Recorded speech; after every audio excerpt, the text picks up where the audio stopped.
Good morning pong muli at patuloy ang ating pong ginagawang actually parang panata or devotion.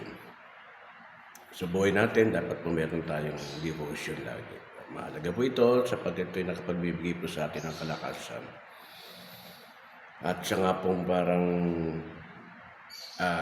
example ay yung tayo po'y nakakapag-charge. Sometimes po kasi may mga pagkakataon na nanghihina po tayo bilang mga anak ng Diyos, pero ganoon pa man po meron tayong Diyos na pwede tayong magbigay kaluguran sa pamamagitan po at paglapit na po sa Kanya at pag-aaral, pagbubuli ng Kanyang salita. Sa Acts 26 verse 18, ito pinapakita po mga kapatid na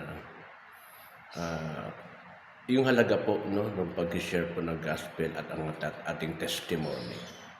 Una po, dapat po makita natin na yung testimony po natin na kung saan po nakuha natin sa pagsampalataya kay Christ at yun po ang isang gospel na inahayag po natin yung katotohanan katulad po kay Pablo na siya po ay kinukwento niya yung pangyayari sa Damascus na na-encounter niya ang ating Panginoon Kristo at siya po ay napunta po sa mga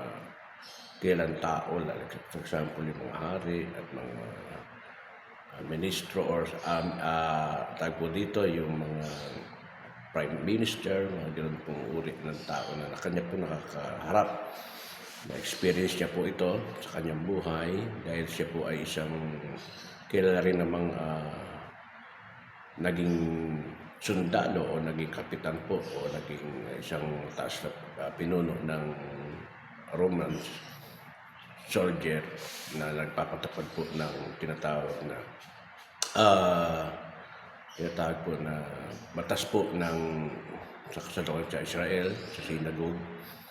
ay siya po yung tao na masidhi po ang pagnanais po na sumunod po sa batas na kanya pong pinapa-implement na galing din po sa gobyerno po ng Israel o noong that time na sakop pa ng Roman Empire. At dito ipinapakita po na kung saan ay siya po ay tumutugon sa calling po ng kanyang pagiging isang taas na pinuno. At ang kanya pong nakikita ay ito po'y bahagi ng kanyang paglilingkod maging sa kanila pong pananampalataya noong that time, sa Jewish faith. Pero nung siya po ay magkaroon ng pagkakataon na maranasan ma-encounter ang Lord Jesus Christ at siya po ay nabago, siya po ay nagkaroon po ng pananampalataya kay Kristo. Siya po ay nagkaroon ng katapangan na ihayag po ang salita ng Diyos. At dito ay pinapakita po sa atin na mahalaga po talaga na tayo po ay nagbabahagi rin ng salita ng Diyos sapagkat una, kapag daw po tayo ay nag-share po ng salita ng Diyos o ng Gospel of Christ, yung kaligtasan, una raw po ay nabubuksan po ang tao, ang kanyang mata na yung spiritual eyes niya ay nagkakaroon po ng pagbubukas at naiayag po ito na kung siya po ay tatanggapin ang balitang ito at mabuting balita na sa ngayon po napakarami po mga balita ang dumarating po sa atin at nakikita po natin at tila parang kakaiba at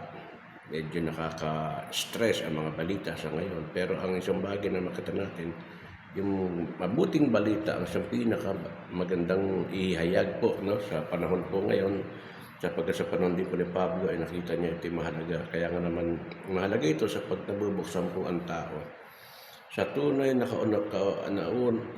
uri ng buhay sa kasalukuyan at sa tunay na pananaw para po sa kanyang buhay patungkol po nga po sa kanyang pagkakaligtas sa buhay niya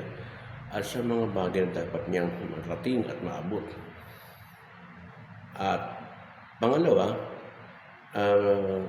pagkakataon din po na dito na ihayag po natin ang gospel ng mabuting balita na ang kalagayan po ng tao na nasa madilim na bahagi ay maililipat dito sa maliwanag at may kaliwanagang buhay At katulad po ito ng tinatawag na ng dati ay nasa power of Satan, ang buhay ng tao dahil sa kasalanan, maililipat siya ngayon sa kapangyarihan ng Diyos Ama, na kung saan magkakaroon po ng liwanag ang kanyang buhay at mabubuhay po ang kanyang espiritual. Katulad po sa John 8:12 na binabanggit na si Christ po ang ilaw ng sanlibutan. Pangatlo po, makikita natin na yung pagpapatawad sa kasalanan ng tao ay maraabot niya yung kapatawaran at matatanggap niya kapatawaran kung siya po ay lubusang tatanggap po sa Panginoon Kristo bilang ganti naman sa Kanya ay magkakaroon siya ng buhay na walang hanggan. Kaya naman dito, ang halaga po nito sa atin ay napakahalaga po talaga ito na dapat nating taglayin yung ganito pong uri ng pamantayan kung saan po tayo pinaligtas dahil po sa ating pananampalataya sa ating Panginoon Kristo, at gawin natin ito hindi para lang po sa atin, hindi para po sa ating mga mahal sa buhay, na makapiling po natin sila kasama po ng banal na espiritu na mag-dwell po sa atin at tayo po magkaroon po ng pagkakataon po sa eternal life. Salamat po and good morning.